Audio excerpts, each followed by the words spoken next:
समय रहते अपना घर बना लें। एक निर्धन विद्वान व्यक्ति चलते चलते पड़ोसी राज्य में पहुंचा। संयोग से उस दिन वहां हस्ती पटबंधन समारोह था, जिसमें एक हाथी की सूंड में माला देकर नगर में घुमाया जाता था।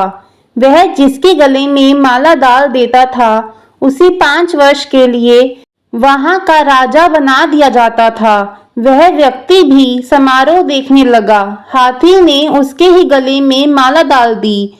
सभी ने जय जयकार करते हुए उसे 5 वर्ष के लिए वहां का राजा घोषित कर दिया।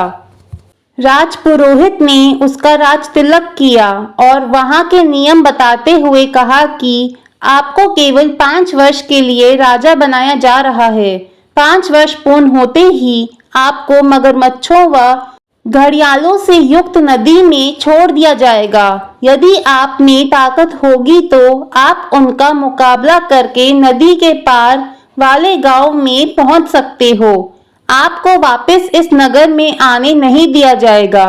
वह निर्धन विद्वान व्यक्ति तो सिहर गया और उसने सोचा कि अभी तो 5 वर्ष का समय है, कोई उपाय तो निकल ही जाएगा। उसने 5 वर्ष तक विद्वता पूर्वक राज्य किया। राज्य की संचालन प्रक्रिया को पूरे मनोयोग से निभाया और इस प्रकार केवल राज्य पर ही नहीं, लोगों के दिलों पर भी राज्य करने लगा। जनता ने ऐसा प्रजावत्सल राजा कभी नहीं देखा था। 5 वर्ष पूर्ण हुए। नियमानुसार राजा को फिर से हाथी पर बैठाकर जुलूस निकाला गया। लोगों की आंखों से आंसुओं की झड़ी लग गई। नदी के तट पर पहुंचकर राजा हाथी से उतरा। राजपुरोहित ने कहा कि अब आप नदी पार करके दूसरी ओर जा सकते हैं। अश्रुपूरित विदाई समारोह के बीच उसने कहा कि मैं इस राज्य के नियमों का सम्मान करता हूँ। अब आप मुझे आज्ञा दें। जैसे ही राजा ने नदी की ओर कदम बढ़ाए, लोगों ने अपनी सजल आंखों को ऊपर उठाया। जानते हो वहां ऐसा क्या था जिसे देखकर वे लोग खुशी से नाचने लगे?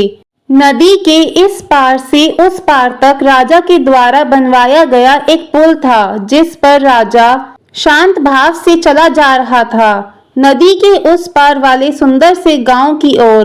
क्या ऐसा ही कुछ हमारे साथ भी घटित नहीं हो रहा? हम भी तो एक निश्चित समय के लिए श्वासों की अनमोल पूंजी देकर इस अमूल्य जीवन की भागदौड़ सौंपी गई है। समय पूरा होते ही हमें यह राज्य छोड़कर भवसागर के उस पार वाले लोक में जाना है, जहां से हमें फिर से इस राज्य में आने की आज्ञा नहीं है। यदि हमने धर्म ध्यान का पुल नहीं बनाया तो हमें भी मगरमच्छों व घड़ियालों से युक्त नरकों में डाल दिया जाएगा और हम उनका ग्रास बन जाएंगे।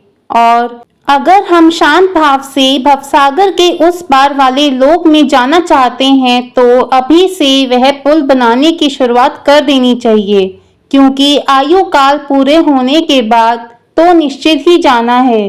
3 पहर तो बीत गए, बस एक पहर ही बाकी है। जीवन हाथों से फिसल गया, बस खाली मुट्ठी बाकी है। सब कुछ पाया इस जीवन में, फिर भी इच्छाएं बाकी हैं।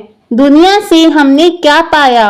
यह लेखा जोखा बहुत हुआ। इस जग में हमसे क्या पाया? बस ये गणनाएं बाकी है। इस भागदौड़ की दुनिया में हमको एक पल का होश नहीं। वैसे तो जीवन सुखमय है, पर फिर भी क्यों संतोष नहीं? क्या यूं ही जीवन बीतेगा? क्या यूं ही सांसें बंद होंगी? औरों की पीड़ा देख समझ कब अपनी आंखें नम होंगी? मन के अंतर में कहीं छिपे इस प्रश्न का उत्तर बाकी है। मेरी खुशियां, मेरे सपने, मेरे बच्चे, मेरे अपने, यह करते करते शाम हुई। इससे पहले गम छा जाए, इससे पहले कि शाम ढले, कुछ दूर पराई बस्ती में एक दीप जलाना बाकी है। 3 पहर तो बीत गए, बस एक पहर ही बाकी है। जीवन हाथों से फिसल गया, बस खाली मुट्ठी बाकी है। जीवन की सारी दौड़ केवल अतिरिक्त के लिए है। अतिरिक्त पैसा, अतिरिक्त पहचान, अतिरिक्त शोहरत, अतिरिक्त प्रतिष्ठा। यदि यह अतिरिक्त पाने की लालसा ना हो तो जीवन एकदम सरल है। कहानी अच्छी लगी हो तो प्लीज़ लाइक एंड शेयर, और अगर आप चैनल पे नए हैं तो प्लीज़ सब्सक्राइब ज़रूर कर लें।